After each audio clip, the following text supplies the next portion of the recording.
Les pido sus oraciones por la mamá de un ex compañero de la escuela, la señora María Guadalupe. Está enferma por ahí la señora. También les pido de sus oraciones por el señor Salvador Zarazúa, que también por ahí está delicado. También, hermanos, por la esposa de nuestro hermano Sionel. Hace unos días la intervinieron. Está bien, hermanos, está en recuperación, pero pues hay que orar para que el Señor la restaure pronto. Nuestro hermano Hugo, creo que por ahí se cayó, se lastimó su mano. Y pues otras necesidades que muchas veces ahí están y no nos damos cuenta, hermanos, no sabemos. A lo mejor ahorita alguien de nuestros hermanos no está aquí porque tiene alguna situación difícil. Pues oremos, hermanos, vamos a poner este tiempo, vamos a tratar de ser breves para que el Señor haga la obra en nuestras vidas. Padre, te damos las gracias en este día por todas las bendiciones que tú nos has dado, Señor. Gracias por esta oportunidad que nos das de estar aquí reunidos en tu nombre. Señor, mira que queremos que tú sigas obrando en nuestras vidas a pesar de las circunstancias, a pesar de todo lo que pueda existir a nuestro alrededor. Queremos pedirte que tú nos ayudes, Señor, que tú cada día nos permitas ser mejores para la gloria de tu nombre, Señor, que tú cada día permitas que seamos, Señor, personas que reflejen tu vida, Señor, que reflejen tu obra restauradora, tu obra reformadora, Señor, ese cambio que debe de haber en nosotros, te lo pedimos en el nombre de Jesús. Padre, asimismo en esta hora estas necesidades por estas personas, tú conoces a cada uno de ellos, tú los formaste, tú sabes lo que hay en sus vidas, pero sobre todo te pedimos por su alma, Señor, que exista esa posibilidad, esa oportunidad de que ellos conozcan de ti, Señor, que ellos puedan venir al conocimiento de tu palabra, que ellos puedan venir y conocerte como el único y verdadero Salvador, Padre. Te pedimos asimismo por nuestros hermanos que están en alguna situación complicada, Señor, en algún compromiso, en alguna situación de enfermedad, Padre. Te pedimos que ahí donde quiera que ellos estén, tú hagas la obra, tú les bendigas, tú les restaures, tú les saques adelante en victoria, Señor.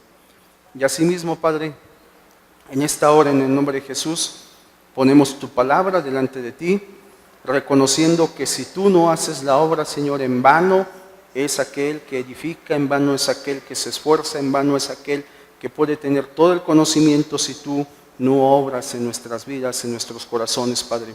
Ponemos tu palabra delante de ti, nos ponemos cada uno de nosotros porque creemos que tú puedes hablar a cada uno de nosotros, porque creemos que la necesidad que puede existir en nuestra vida, Señor, que lo que necesitamos todos y cada uno está aquí en tu palabra, Padre. La ponemos delante de ti, como siempre, en el nombre de Jesús reprendemos todo pensamiento vano, Señor, todo concepto fuera de lugar, toda palabra, Señor, no adecuada, toda palabra que no te glorifique, todo aquello que no te dé honra, todo aquello que no te dé gloria, lo desechamos y lo reprendemos en el nombre de Jesús y declaramos que tú eres el Señor, que tú eres el Rey, Padre. Creemos que un día tú regresarás por tu pueblo, creemos que un día tú vendrás por una iglesia pura, limpia, santa, sin mancha, Señor. Y Padre, hoy te decimos que te estamos esperando, Señor, que vuelvas por nosotros, Padre. Te damos gracias y ponemos todo esto delante de ti, Padre. Asimismo aprovechamos y te pedimos, Padre, que tú el día de hoy determinarás el futuro de este país y nos unimos en el nombre de tu Hijo para que sea lo que tú quieras, Señor, no lo que nuestros ideales, no lo que nuestros conceptos, nuestro fanatismo tal vez, nuestras ideas, no, Señor. Queremos que tú pongas a quien debe de ser, a quien guíe este país y que nos sigas tú a través de él, dando la libertad de alabarte, de glorificarte, Señor, y de darte toda la honra y toda la gloria. En el precioso y poderoso nombre de tu Hijo amado Jesús. Amén, Señor. Amén, hermanos. Tenemos la cena, vamos a tratar de ser breves. Y vamos a hablar, hermanos, el tema de esta mañana le vamos a llamar fortalécete y confía. Fortalécete y confía. Y vamos a tomar el primer libro de Samuel. Les voy a contar un poquito la historia porque si lo leemos no nos va a dar el tiempo y nos vamos a centrar en el capítulo, en los versículos que queremos escudriñar, hermanos. Vamos a hablar eminentemente de David. David, hermanos, desde sus inicios fue un líder. Si usted alguna vez ha leído la historia, si no, yo le recomiendo que lea Primera de Samuel. David se levanta siendo un personaje totalmente desconocido. Inclusive cuando fue el profeta Samuel a ungirlo, ni siquiera estaba considerado por su padre como un prospecto o como un candidato a poder ocupar el trono de Israel. Él andaba cuidando las ovejas. Pero aquel joven, David, tuvo que ser, como siempre, transformado en su carácter, transformado en su vida, como siempre Dios hace con las personas que Él quiere usar. Y David un día, usted conoce la historia, va a ver a sus hermanos, les lleva provisiones, y ese día se convierte en el héroe nacional. Derrota al paladín, derrota al guerrero más temido que tenían los filisteos, llamado Goliat. Y de ahí David comienza una vida cercana al palacio. David sigue siendo se convierte en un guerrero, en un militar. Y la Biblia nos enseña, si usted quiere leerlo ahí en Primera de Samuel, en el capítulo 18, del versículo 6 al versículo 9, la Biblia nos enseña que él comienza a ganar una popularidad en el pueblo. Y el pueblo exclamaba y decía, Saúl, que era el rey en turno, Saúl mató a 1000 y David a sus 10,000. Obviamente esta popularidad, si usted sigue leyendo Primera de Samuel, si usted se va hasta el versículo 30, dice la palabra del Señor que David se comenzó a hacer de mucha estima y cada vez tenía más éxito en las batallas contra los filisteos. Esto obviamente no agradó a Saúl. Saúl busca la oportunidad, busca el momento para matar a David. Era lógico, Saúl era el rey, David no era más que un muchacho, un buen guerrero, pero era alguien desechable. Mas sin embargo, cuando David se da cuenta que el rey pretende matarlo, él huye. Y es aquí donde empieza una historia muy interesante, cuando David huye. Si usted va a Primera de Samuel en el capítulo 19, vamos a leer poco, hermanos. Por eso le digo y le recomiendo que si usted puede apuntar, si usted tiene el interés, mire, hermano, si a usted alguna vez ha visto Gladiador, Corazón Valiente, si alguien ha visto la serie Juego de Tronos, etcétera, le gustan ese tipo de batallas épicas, déjeme decirle que la historia de David, Primera de Samuel, Segunda de Samuel, Primera y Segunda de Reyes, Primera y Segunda de Crónicas de Reyes, tienen historias que son dignas de ser llevadas a las pantallas de Hollywood o de cualquier sala de cine. Si usted se adentra, se apasiona. No podemos leer todo porque no nos daría tiempo. Pero dice la Escritura que David huye. Y en ese huir, David llega, perdón hermanos, a un poblado que se llamaba Nob. Esto está en Primera de Samuel, capítulo 21, versículo 1. Llega al pueblo llamado Nob. Este pueblo era un pueblo donde vivían los sacerdotes de Jehová, los que servían al Dios Todopoderoso. Entonces, cuando él llega ahí, estaba el sacerdote Ahimelech. Y David le dice, el sacerdote se sorprende, le dice, ¿vienes tú solo? El sacerdote no sabía lo que pasaba y David le dice, sí, vengo yo solo. Ahí David como que miente y le dice, oye, pues aquí vengo a algunas tareas y vengo deprisa. Le pide de comer, le pide 5 panes La Biblia no dice con cuánta gente iba David. Queremos pensar que si fueron 5 panes iba 4 personas y David, no lo sé. Y el sacerdote le dice, no tengo pan común, únicamente hay pan sagrado, pan de la propiciación, lo acabamos de cambiar. Si tu gente y tú se han guardado por lo menos de mujeres, si hay algo de santidad en ustedes, pueden comer el pan. David le dijo, no hay ningún problema, lo podemos hacer. Y David, como dicen, abusando de su confianza, le dice, oye, de pura casualidad no tendrás una lanza, una espada. Y el sacerdote le dice, casualmente, ahí atrás tenemos la espada con la cual en el valle de Ela tú mataste a Goliat. Y David le dijo, perfecto, no hay otra espada como esa, dámela. El sacerdote se la entrega. Pero existe una situación, hermanos, que en esa conversación, en ese momento, estaba una persona llamada Doeg. Este Doeg era un edomita y era el principal de los pastores del rey Saúl. Usted se imagina lo que va a pasar. Samuel toma todo aquello, toma los panes, toma su gente. No dice la Biblia cuánta gente iba en ese momento con él.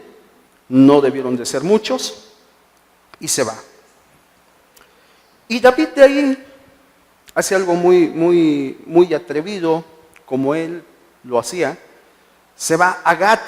Gat, hermanos, era una tierra de los filisteos. En ese momento Israel tenía una guerra encarnizada, una guerra sin cuartel contra los filisteos.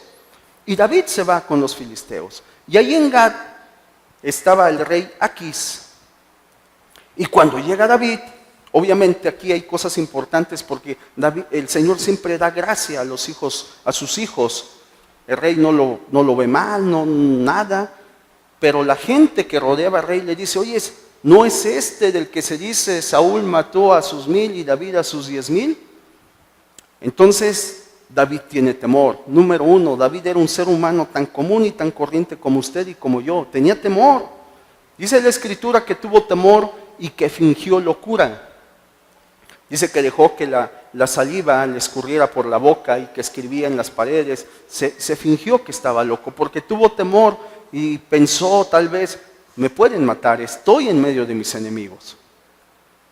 Y de ahí David tiene la oportunidad y se va. De ahí nuevamente huye. Todo esto que le estoy diciendo está en el capítulo 17, capítulo 18 de Primera de Samuel. Y de ahí él se va a una cueva, a la cueva que se llamaba Adulam. Primera de Samuel, capítulo 22. Antes de ir a Primera de Samuel, cuando él llega a esa cueva, hermanos, hay algo bien importante. Si mi hermano me puede proyectar el Salmo 57, todos lo conocemos o al menos alguna vez lo hemos leído. David en esa cueva escribe el Salmo 57, en la cueva de Adulam. Creo que soy más rápido yo. Salmo 57. Fíjese nada más lo que David se inspiró. 57, uno de los salmos, dice así la palabra del Señor. Ten misericordia de mí, oh Dios, ten misericordia de mí, porque en ti ha confiado mi alma, y en la sombra de tus alas me ampararé. Hasta que pasen los quebrantos, clamaré al Dios Altísimo, al Dios que me favorece. Usted puede seguir leyendo el Salmo. Y no solamente ese, escribió también el Salmo 142. ¿Se imagina David perseguido? Era el criminal número 1, así como actualmente usted puede ver en los Estados Unidos, aquí en México, que sacan quién es el delincuente número 1 y hay alguna recompensa. En ese momento, David era el más buscado en el reino de Israel. Y estaba en una cueva. Pero dice la palabra del Señor en el capítulo 22 de Primera de Samuel, si usted lo tiene en el versículo 1, dice: yéndose luego David de allí, huyó a la cueva de Adulam. Y cuando sus hermanos y toda la casa de su padre lo supo, vinieron allí a él. Cuando todos aquellos que tenían una simpatía, toda la casa de su papá, sus familiares, sabían que David estaba, fueron a él. Y comienza algo importante. Dice el versículo 2, y se juntaron con él. Ahí David comienza a hacer su pequeño ejército, aproximadamente 400 hombres.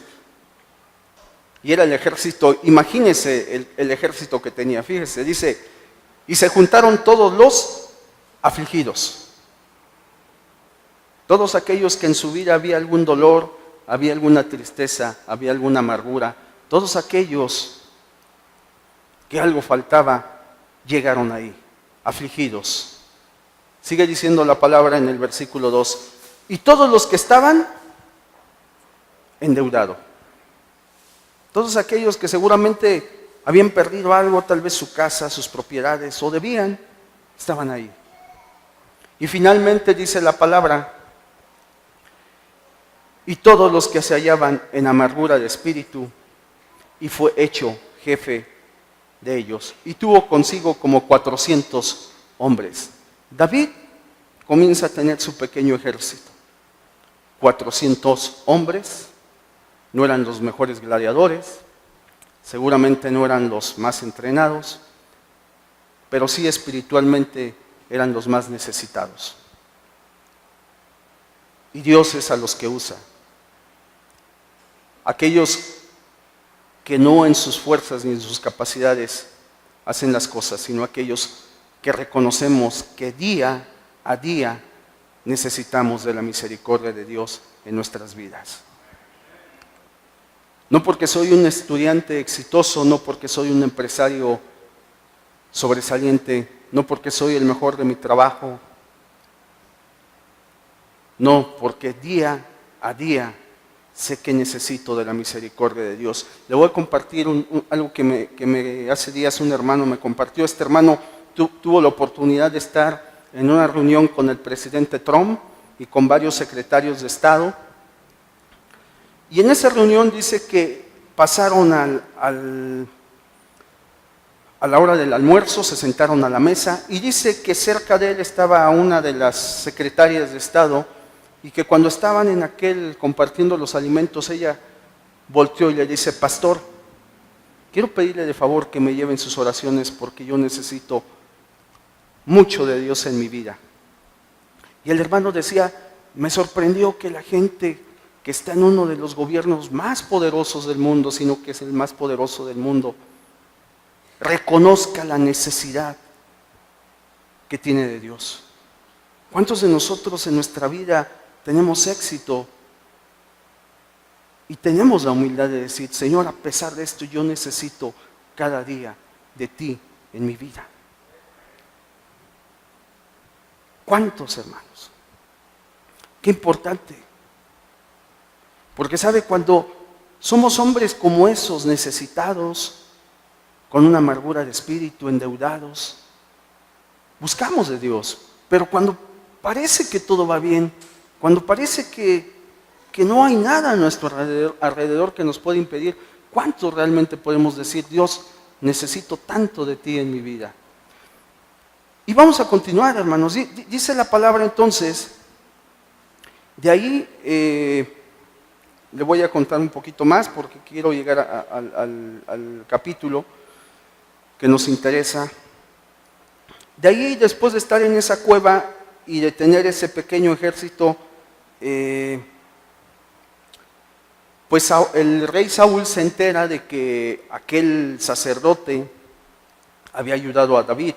Ahimelech lo había ayudado, le había dado pan, le había dado la espada, y entonces Saúl comete un acto, una barbarie.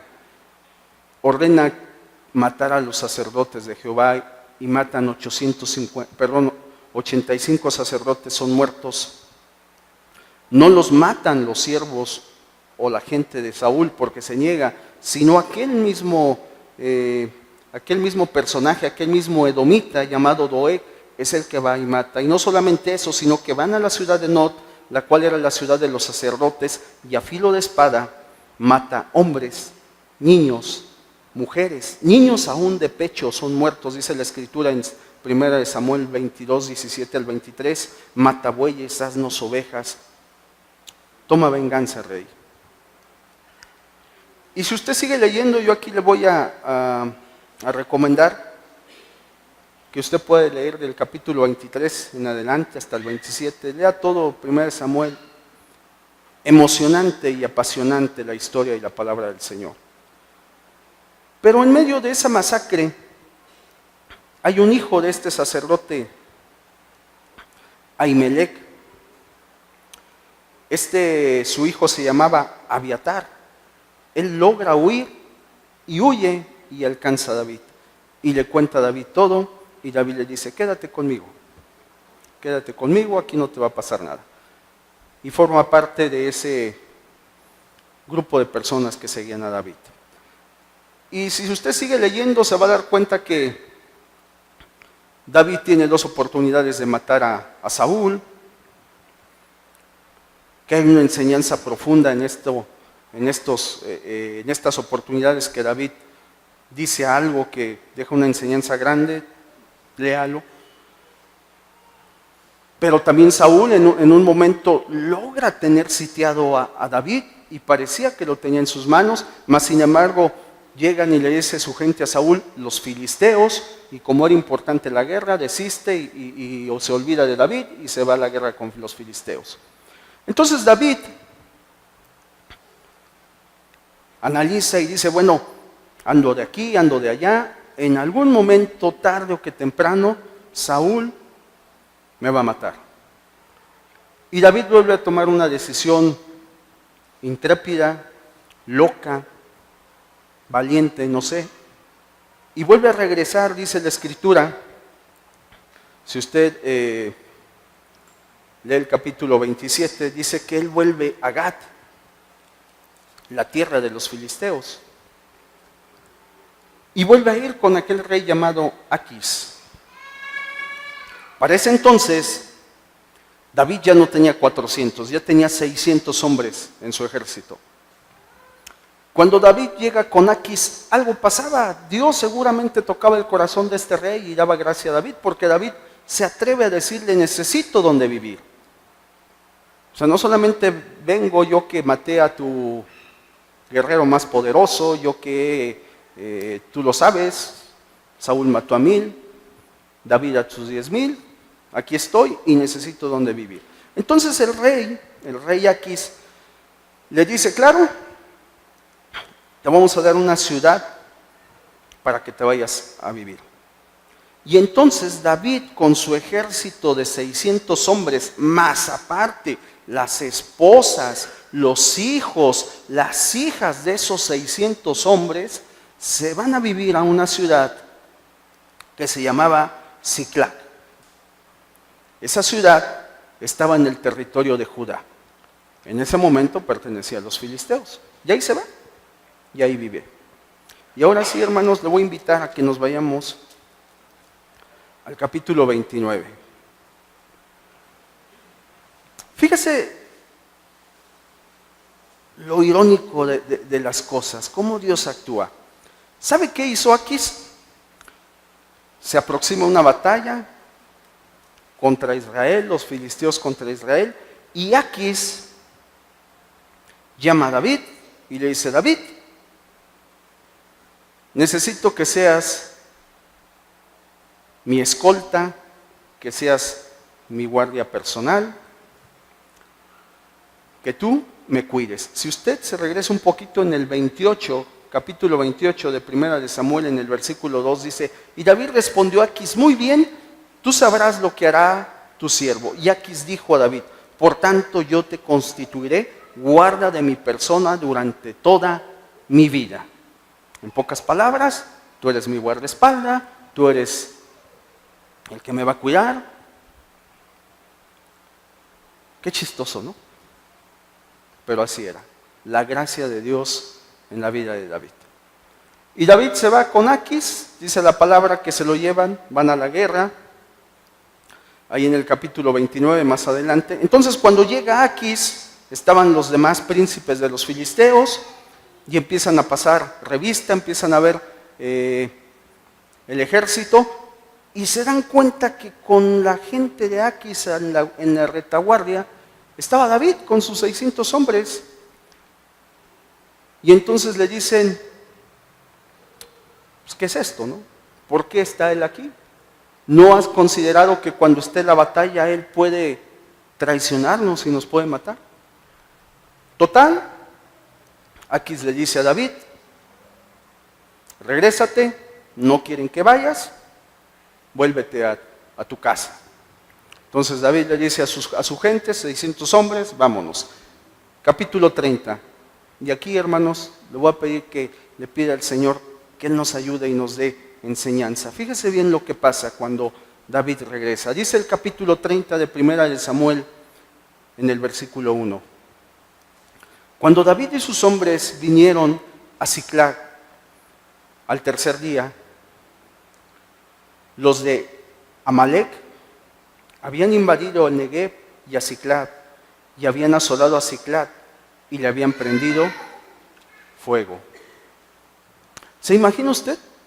Dice la Biblia que ellos tenían 3 días que habían salido a la guerra. Cuando regresaban, imagínense, yo no sé si seguramente David iba a caballo, siendo el principal del ejército, no sé si todos o cuántos irían a pie, pero de pronto allá a lo lejos, ven una columna de humo negro, hombres de guerra, inmediatamente se ponen a ver y dicen, esa es nuestra ciudad, la que está en llamas. Ese humo proviene de nuestra ciudad. ¿Se imagina qué comenzaron a sentir aquellos 600 hombres y David? Dice la Escritura, si usted ve el versículo 3, vino pues David con los suyos a la ciudad, he aquí que estaba quemada, y sus mujeres y sus hijos e hijas habían sido llevados cautivos. Seguramente cuando ellos vieron esa nube de humo, esa columna de humo, se apresuraron, corrieron, obligaron a los caballos a ir más deprisa, no lo sé.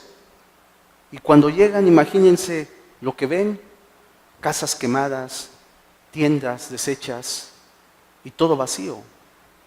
No había cuerpos, ciertamente, porque no había muertos, no hubo muertos, todos fueron llevados cautivos, pero había una desolación tremenda.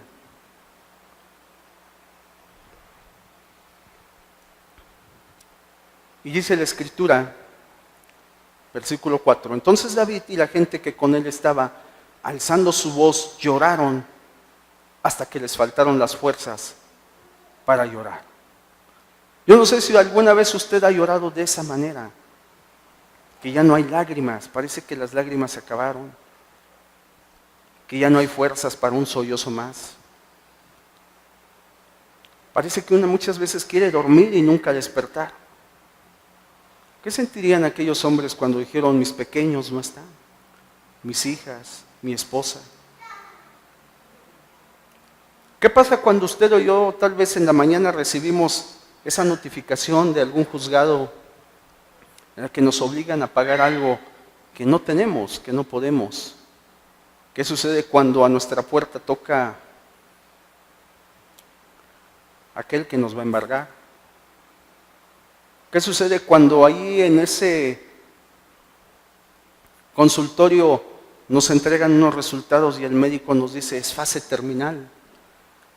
¿Qué sucede cuando nos dicen estás desahuciado? ¿Qué sucede cuando a la hora de la madrugada suena el teléfono y te dicen que tu hijo está detenido, que tu hijo se accidentó? ¿Qué sucede cuando el teléfono suena y dicen que papá o mamá está mal?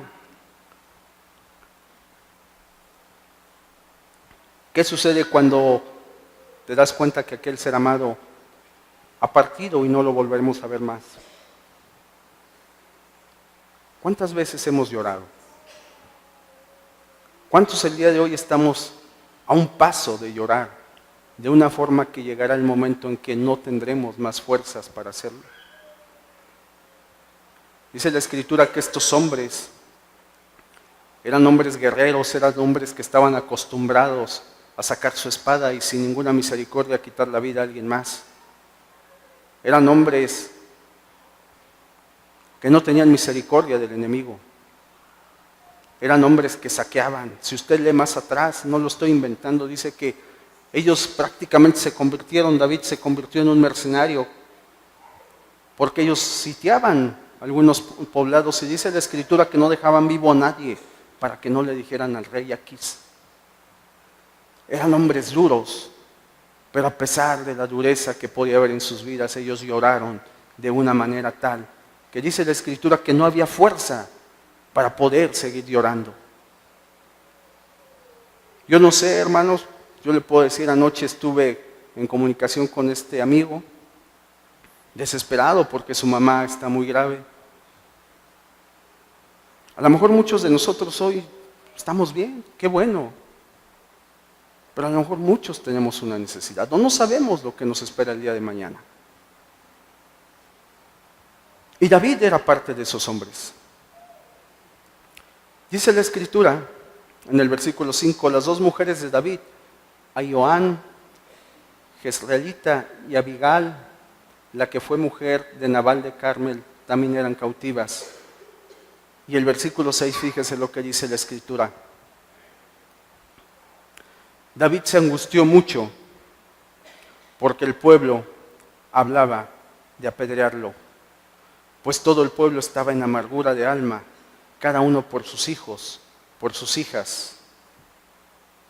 ¿Se da cuenta? David también había perdido sus dos esposas. Mas sin embargo, aquella tristeza, aquel dolor, aquella situación empezó a llevar a sus 600 hombres a decir, David tiene la culpa. Si no nos hubiéramos ido todos, si nos hubiéramos quedado, eran hombres de guerra, ellos dijeron, nada de esto hubiera pasado. Y dice la Escritura que David se comenzó a angustiar. Se vale que nos angustiemos, claro. ¿Quién no se ha angustiado? Todos nos hemos angustiado alguna vez. Todos. Desde estas fechas, aquellos jóvenes que cuando revisan las listas no quedan en la escuela, viene la angustia. Al menos que seas flojo y que te dé alegría porque dices que bueno, no entré a la escuela. Pero la mayoría de los que están aquí yo creo que se angustian.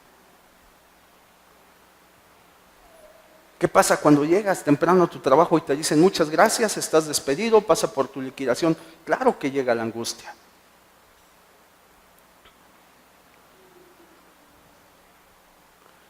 Pero David, hermanos, que era un hombre tan común y tan corriente como usted y como yo, un hombre, hermanos, que pecó en gran manera, un hombre que cuando estuvo en el trono perdió el piso, un hombre que fue un pastor, un hombre que el Señor inspiró a escribir ese Salmo 57 y otros más. Dice la Escritura más adelante, mas David se fortaleció en Jehová, su Dios. Y eso el Señor hoy nos quiere enseñar.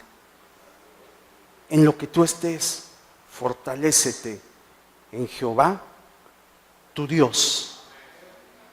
En Jehová, tu Dios.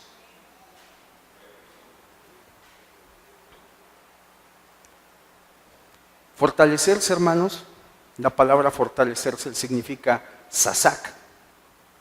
Ese es su origen, sasak. Y quiere decir agarrarse o aferrarse a algo. Yo no sé si usted ha visto en estos tiempos de lluvias, yo estaba viendo ahí una imagen donde está un torrente de agua que se está llevando un vehículo y está un hombre, hermanos, está aferrado a un árbol. Ese hombre está aferrado a ese árbol para que la corriente no se lo lleve.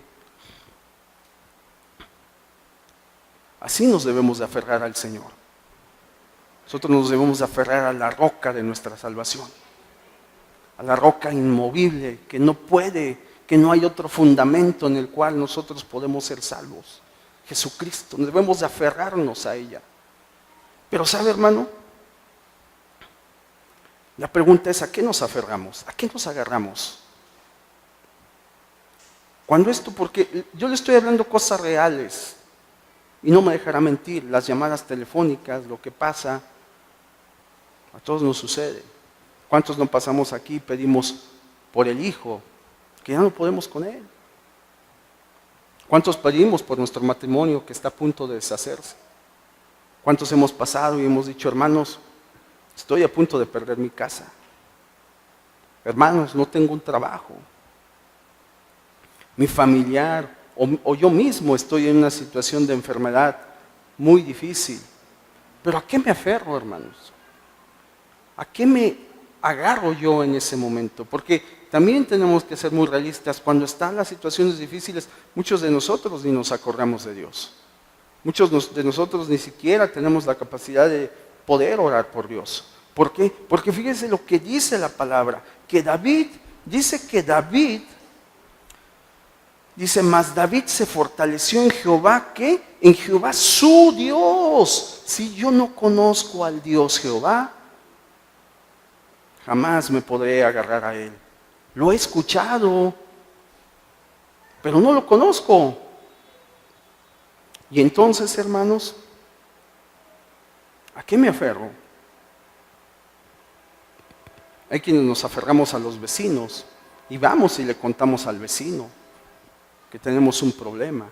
Hay quienes le hablamos al compadre y le contamos. Hay quienes seguimos teniendo creencias fuera del lugar y nos aferramos a esas creencias. Hay quienes pensamos que en nuestras fuerzas, en nuestras capacidades, hay quienes que pensamos que en el dinero,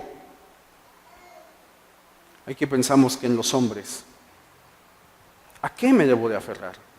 David dice que él se aferró, que él puso su confianza, que él se fortaleció en Jehová, su Dios. Si tú no conoces a Dios, yo te quiero decir que Dios no es conocer un dibujo, una imagen, no. Conocer a Dios es algo que va mucho más allá. Conocer a Dios es saber qué quiere Él en mi vida. Conocer a Dios es cuál es su voluntad en mi vida. Y yo te quiero decir que esta mañana tú lo puedes conocer si hay alguien que no le conoce. Y también aquellos que tenemos muchos años, porque así es, aquí hay entre nosotros personas que tienen años viniendo todos los domingos, sentándose en una banca, cantando alabanzas que no hay un sentido en ellas, escuchando palabra que nos gusta, que nos llena, pero que no conocemos al Dios, a ese Dios del que nos habla David. Yo te quiero decir que hoy, si tú quieres, le puedes conocer. Y Él puede fortalecer tu vida en cualquier situación. Pero necesitamos conocer al Señor. Efesios 6:10, hermanos. No pierdas Samuel. Efesios 6:10 dice la palabra. Dice así la palabra en Efesios 6:10. Por lo demás, hermanos míos, ¿qué dice? Fortaleceos en el Señor y en el poder de su fuerza.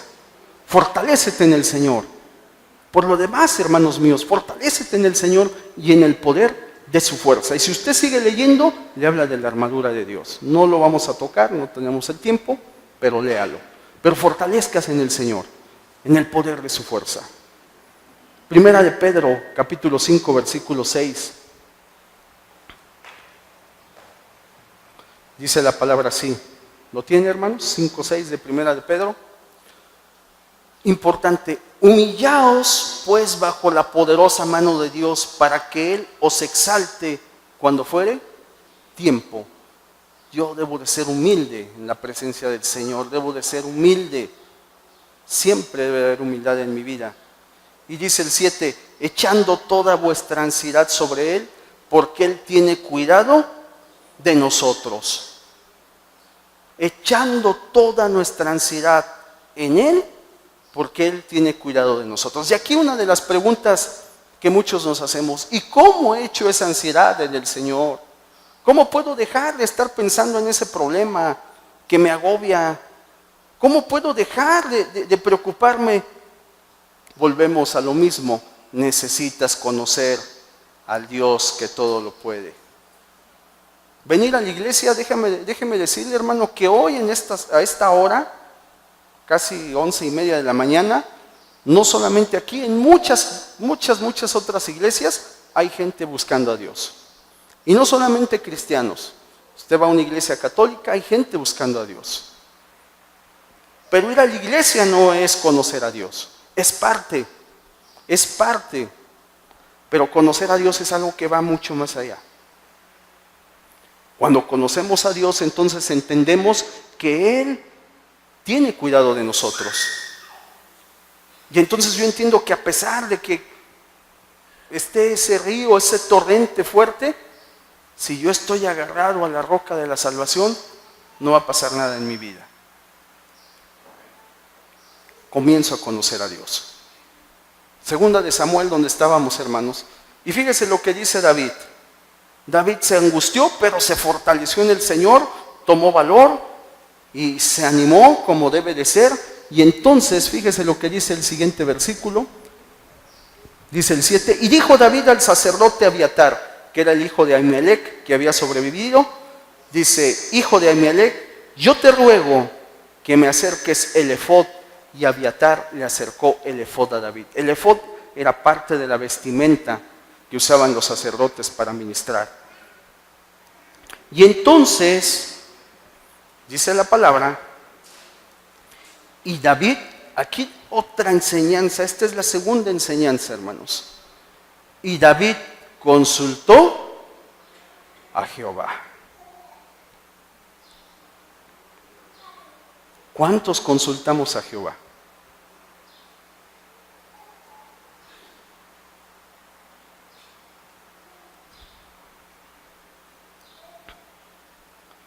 ¿A poco no? Llega mi hermano y me dice, oye Sariel, fíjate que voy a comprar esto y voy a hacer, y me van a prestar 2 millones de pesos, pero necesito que seas mi aval. ¿Cómo la ves? Ah, claro que sí, carnalito. A ver, ¿dónde te firmo?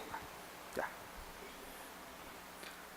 Al año el hermano Ariel está aquí parado. Hermanos, les pido en el nombre del Señor que oren porque el banco está a punto de quitarme mi casa, hermanos. Sí. Pues no tengo dónde vivir, hermanos. ¿Consulté al Señor? No. ¿Conozco al Dios del que estoy hablando? No. Hermanos, les pido por mi hijo que es un drogadicto. Si usted regresa a la película 10 años atrás, ese niño era el que corría y pateaba al papá, el que escupía a la mamá. Y los papás eran aquellos que decían, a mi hijo yo nunca le he pegado. ¿Conocemos a Dios? No. ¿Consulto al Señor? No. Dice la palabra que David consultó a Jehová. Se fortaleció seguramente, se llenó de fuerzas y dijo, ¿cómo no? Ahorita lo vamos a hacer. Seguramente agarró su espada, se subió al caballo y como dicen coloquialmente, se fue a los gorras. No, consultó a Jehová y le dijo, fíjese lo que le preguntó. Diciendo, ¿perseguiré a estos merodeadores? Señor, ¿los persigo? Ya estoy fortalecido, pero ¿los persigo? Señor, le digo a Panchito que sí me caso con él. Y lo más cuando los papás, cásate con él, mira, tiene negocio, le va bien, mira. Y los que no tienen negocio, pues nadie lo fuma, ¿no? Pues no se dan cuenta que aquel que nadie fuma es un siervo de Dios. Y el que según tiene el negocio, el problema es que el negocio es del papá. Cosas reales, hermanos, no le estoy inventando nada. Voy a comprar la casa de mis sueños. ¿Lo consultaste con el Señor? ¿No dice la Escritura que primero te sientas, calculas, haces tus cuentas y puedes construir? ¿No dice la Escritura que el rey antes de ir a la batalla ve cuántos son aquellos, cómo andan de armamento y si no busca la paz? ¿Cuántos consultamos al Señor? En cosas sencillas, prácticas de la vida cotidiana, hermanos. ¿Cuántos lo hacemos? Esta era una situación de vida o muerte. David lo podían apedrear. David se había llenado de ánimo, pero aún así le dice: Señor, ¿los persigo? Y dice la palabra, él le dijo, el Señor le respondió: síguelos, porque ciertamente los alcanzarás y de cierto librarás a los cautivos. No sé si usted lo ha experimentado, pero cuando uno le dice al Señor: Señor, ¿vamos o no vamos? ¿Lo hacemos o no lo hacemos? Yo no sé cómo, si usted lo ha visto, pero de pronto se abren las puertas de una manera que, wow. Hace un par de días, yo llegué a una congregación, hermanos, me senté, y se me acercó un hermano y me empezó ahí a platicar. La verdad, yo no le entendía la plática y ya total, aterrizamos lo que me estaba platicando, lo entendí. Y yo le puedo decir: wow, Dios abre puertas que uno no se imagina, ¿no? La verdad. Pero necesitamos conocer al Dios del que hablamos. Necesitamos consultar al Dios del que hablamos. Dice la palabra, si usted sigue leyendo,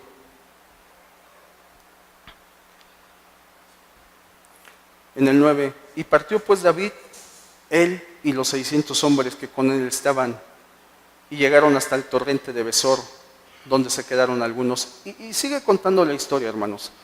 No vamos a perder más tiempo, yo sé que toca la cena. Y total, que los logran rescatar.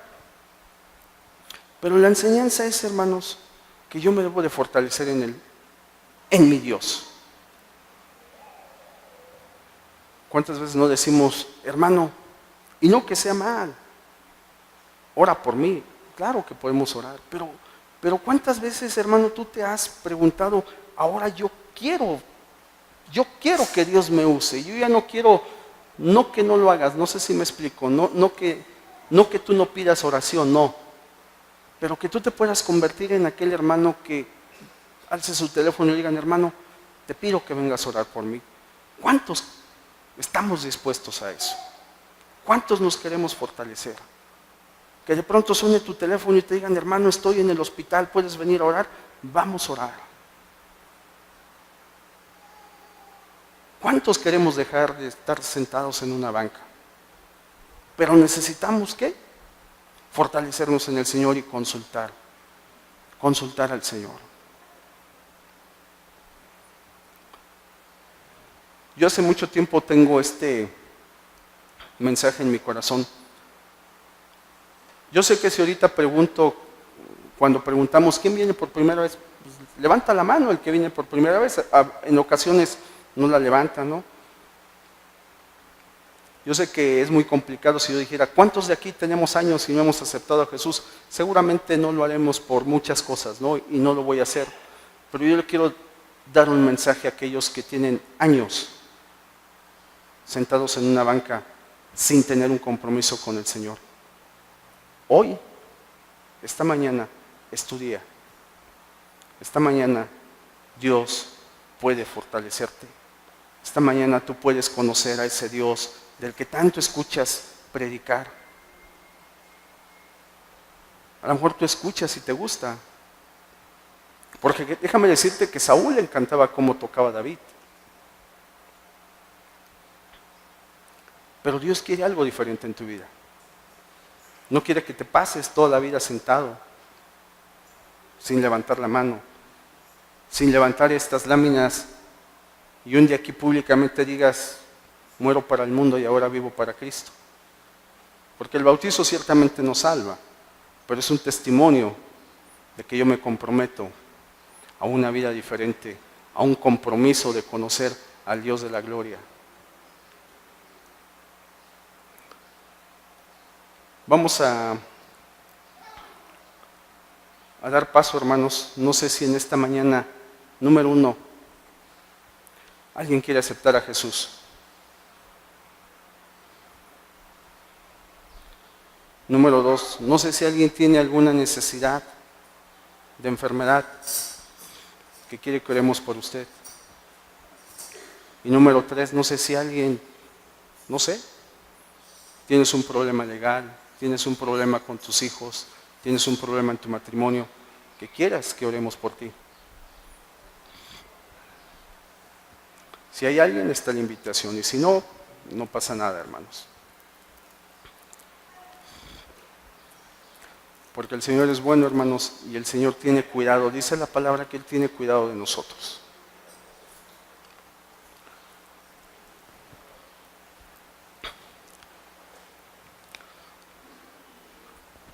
Yo quiero invitar a mis hermanos si nos pueden ayudar a ministrar.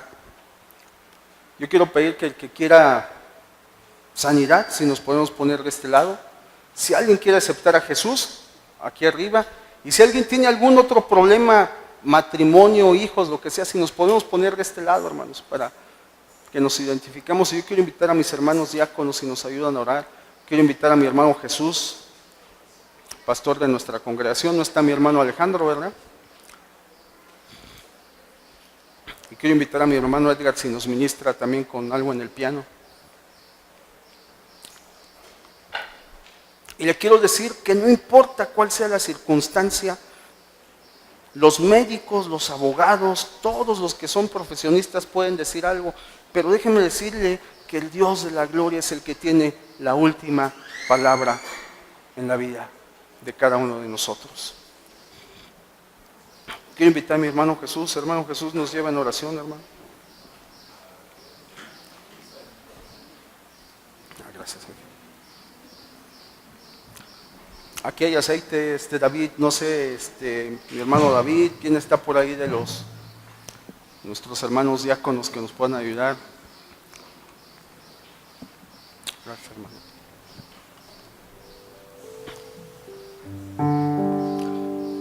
Mi hermano Elvis, si tienes libertad para ministrar, te invito a que pases a orar. Hermano, si tienes libertad, también mi hermano, pásale, hermano. Quien tenga esa libertad, hermanos. Porque todos tenemos necesidad. Oremos, hermanos.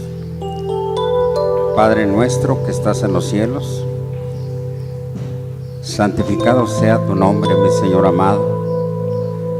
Vénganos, Señor, tu reino. Señor, hágase tu voluntad en los cielos y en la tierra y en todo lugar. Mira, Padre, ¿quién como tú que conoces todos los pensamientos y las intenciones del corazón de cada uno de los que estamos aquí, Padre? Te damos muchas gracias, Señor, porque seguramente estás tomando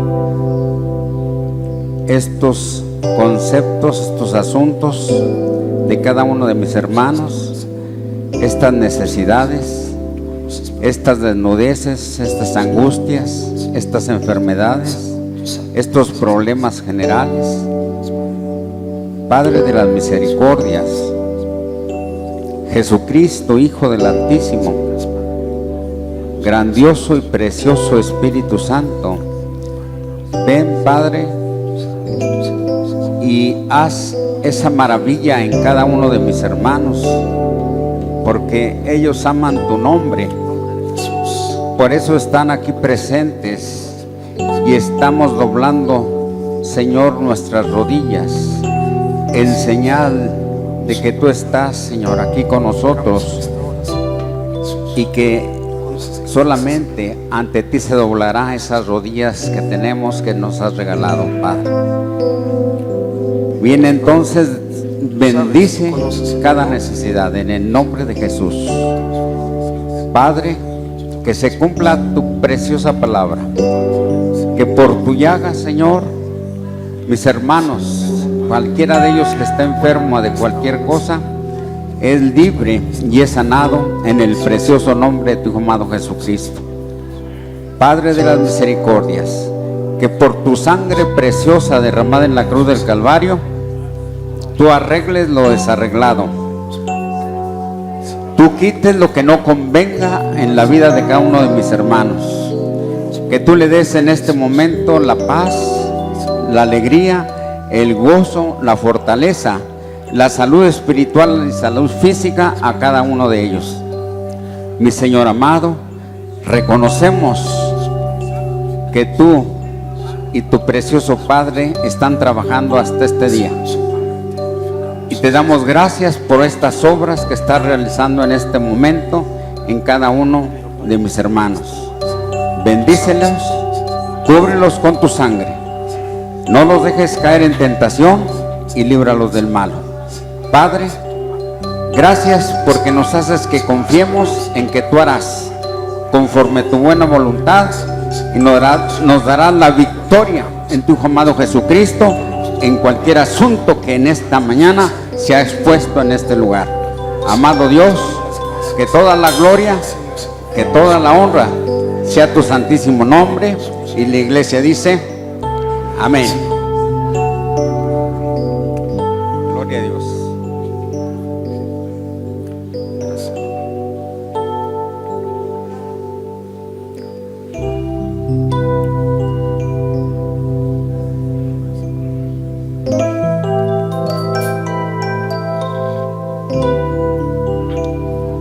Gracias a Dios, mis hermanos, que ha sido bueno el Señor.